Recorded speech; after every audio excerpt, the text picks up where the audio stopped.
Welcome to the Genius Factory. Enjoy the video. You begin by getting permission and opening the right control panel. Update your device, then go straight to Settings and open Screen Time or Digital Wellbeing. Once there, enable the Feature and Grant App Usage or Activity Access so the system can record data. Don't delay with other settings. Enable background monitoring now so the first data point is captured.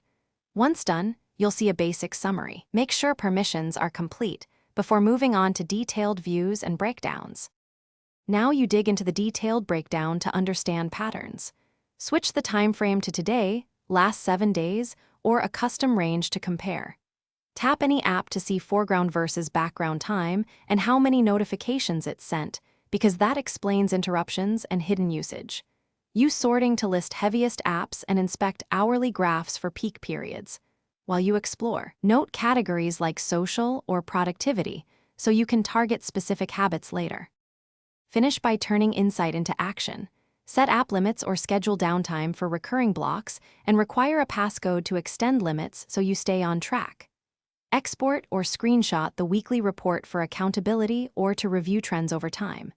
If an app's data is missing, first restart the device, check for system updates, and re-enable activity permissions. That usually restores logging.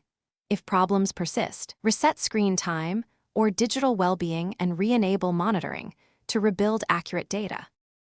Thanks for watching. If you found this helpful, don't forget to like and subscribe.